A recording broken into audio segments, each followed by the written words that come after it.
This video is sponsored by MPB. There are some absolutely classic everyday carry cameras out there, but my goodness, do most of them come with a hefty price tag. So I thought it would be fun to build our own budget alternatives to the classics and see how much money we can save and also how close we can get. Let's start with the Ricoh GRiiX. This is a truly pocketable classic. It has a 40mm equivalent f2.8 lens, which is fixed, and it's very pocketable indeed. There's no EVF, and in some ways there's no frills. It's just a really solid point and shoot camera. The grip feels nice and you can operate it all one-handed, which I love. And there are a couple of bells and whistles like custom JPEGs, built-in ND filters. I mean, it's a classic for a reason. But there's also a few flaws as well. The lens is a dust magnet. Sometimes the dials and the buttons are quite close together and it's a little bit fiddly, and there's no articulating screen. There's 3-axis stabilization, and there is a leaf shutter, which unfortunately I won't be able to replicate in any of these alternatives. So if you're looking for a leaf shutter, you might have to buy the pricey options, but there's plenty of other benefits if we don't get that, like interchangeable lenses. I have two budget alternatives for this, and the first one is the Olympus PL9 with the Lumix 20mm f1.7 lens. This is a really pocketable solution and stupidly affordable. The 20mm lens is abundant on the used market and you can always find it for a steal. And I bought the camera from MPB very recently for £264. Now,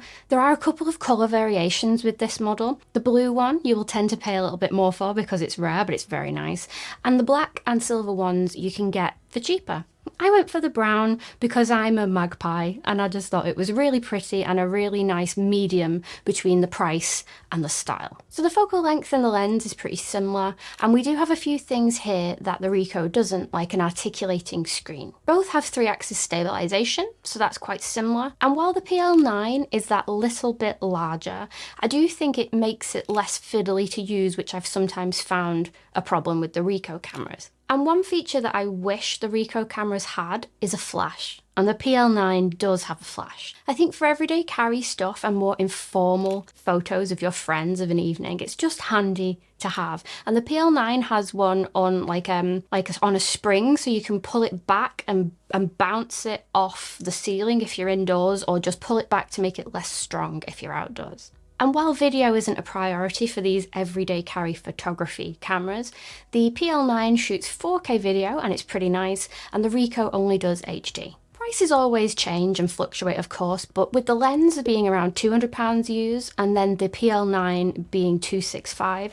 we're looking at £465 currently, roughly, for this setup. The GRiiX currently goes for around £850 used or £1,000 new, so this is half price basically, and we're getting quite close to the original. Of course there's some things we can't replicate, like I've said, like the leaf shutter, and I do think the Ricoh JPEGs are absolutely stunning, but for just a walkabout day-to-day camera, I think this is a really fun alternative. And you do, of course, have the benefit of interchangeable lenses, and with the change you could buy a whole handful and get a really robust setup. But I did say I had two options. One thing that makes the Ricoh so impressive is it is such a small form factor, and the PL9's a little bit bigger. So what about the Lumix GM1? That's about as small as you can get on the Micro Four Thirds system, and you could pair that with the 20mm lens again. And here we have something that really rivals the Ricoh in size. You do have some corners cut because it's smaller, so you lose your stabilization with this, and it matches the Ricoh where the screen doesn't articulate, but you do get a flash on the GM1. So pros and cons.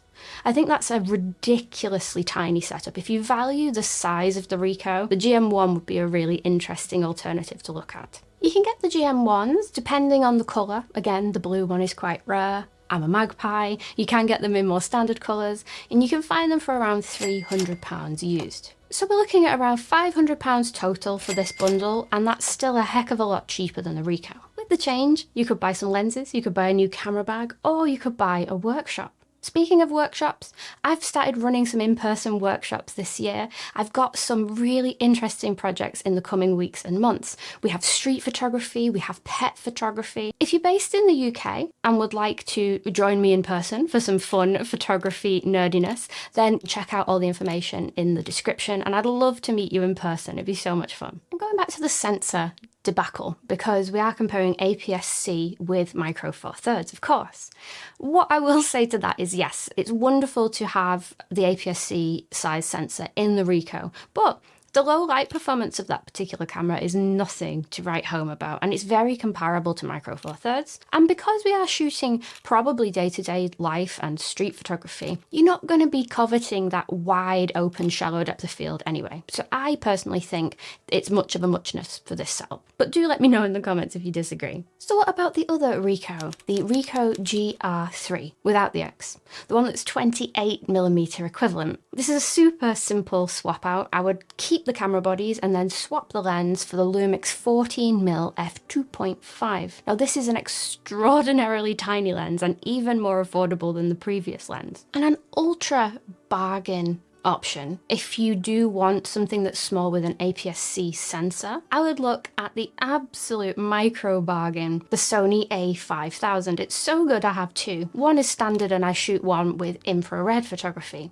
And I've paired this with a 16mm 2.8 prime. So with the APS-C crop, it comes out slightly wider at like 24mm as opposed to 28. But it's a very cool setup. And even though it's very tiny, you do have a very nice grip. You do have a built-in flash, and it's very, very cool. Just a word for caution, if you are doing street photography, I do find the shutter sound on the A5000 to be really loud and squeaky. So the Ricoh is definitely more incognito between the two. And I swear I've turned all the sound off, so it's not like playing a sound. It's just the sound of it. It's squeaky.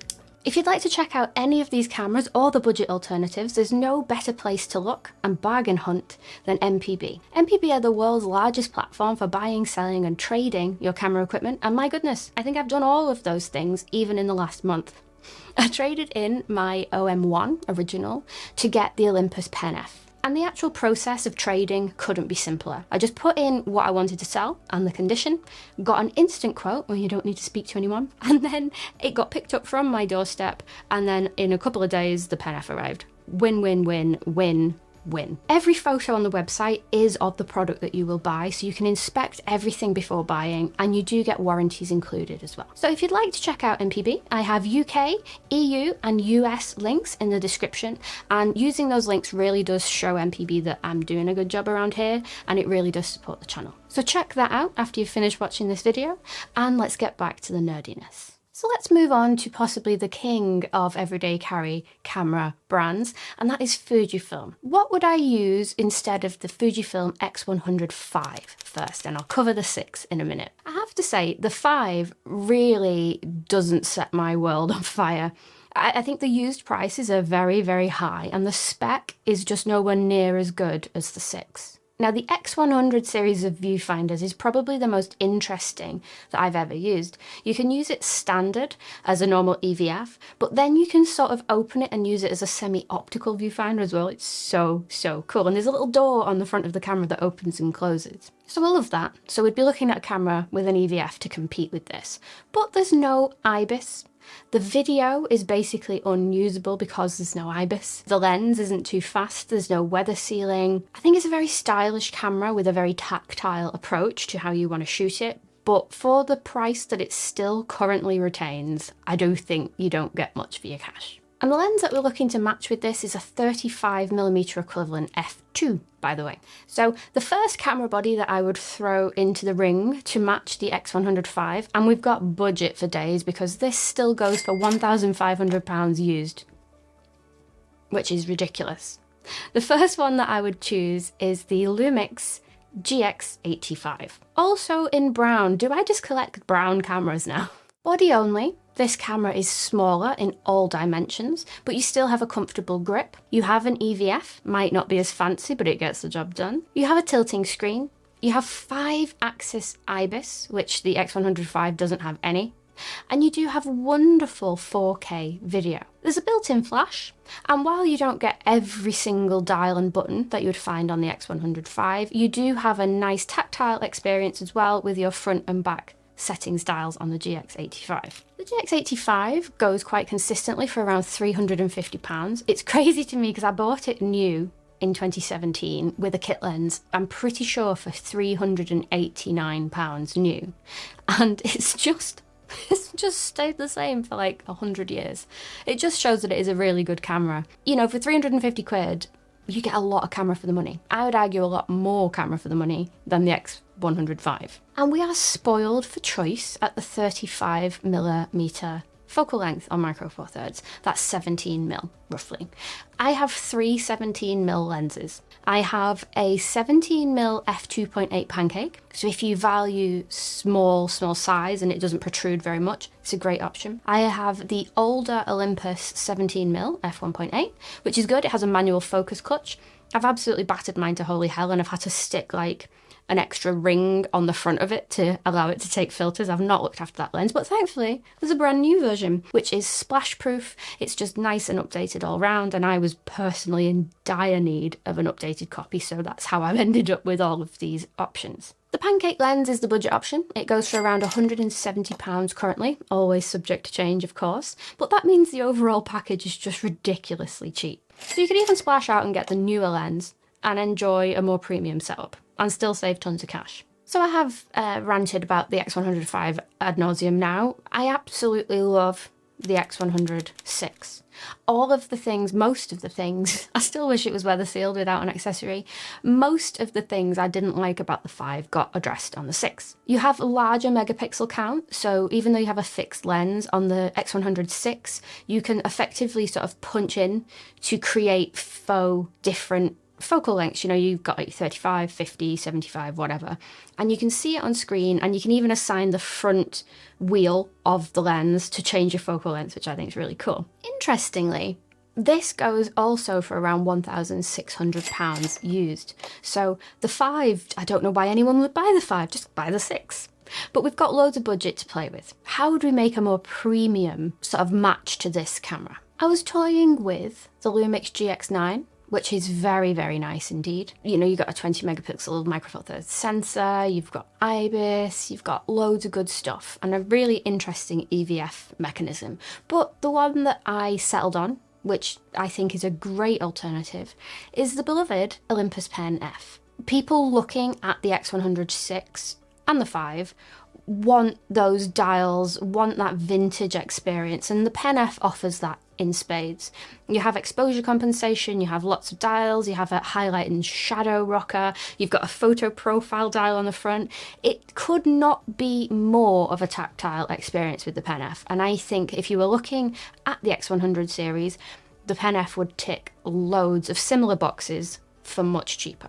Because the elephant in the room around the X100 series is the Fujifilm recipes, and that's why a lot of people gravitate towards that brand, and they are wonderful to play with. I've got some really nice results with those cameras, but you can also get really nice straight out of camera looks with the Pen F.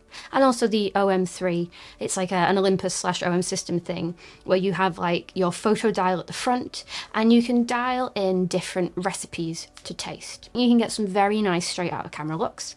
And I maintain the Olympus monochrome is just some of the best monochrome you can get. It's gorgeous. Interesting and perhaps controversial. If you've had a tinker with an X100VI, back me up on this. I think it looks the part. It's stunning, it's vintage, but I don't think it feels the part. I think it looks better than it feels. The materials used don't feel overly premium. And you have the sort of different experience with the Pen F where everything feels top of the range. It feels sturdy and there's loads of different textures on different parts of it. All the dials have just the right amount of give. It feels wonderful in the hand, the Pen F. Probably better than any other camera I've ever used, to be honest. Yeah, I would stand by that. The X100VI looks the part but doesn't feel half as premium, in my opinion. So you'd be looking at around £700 used for an Olympus Pen F body only. Possibly a little bit more if you like the black on black version, because I apparently, you know, gravitate towards the rarest expensive colours for some reason. There is a black and silver one, which is very nice as well, which you can usually find for a little bit cheaper. So what about the lenses to get the 35mm equivalent? Well, I would choose the same 317mm, and you can pick whatever you fancy in that lineup. If you wanted a more premium experience, and I believe when I originally bought the K&F in 2017 again, the year of buying a million Micro Four Thirds cameras, it came with the Olympus 17mm f1.8. That was the lens that was paired with it. So maybe skip the pancake lens and go for the Olympus f1.8, which you can find, I believe, for around £230.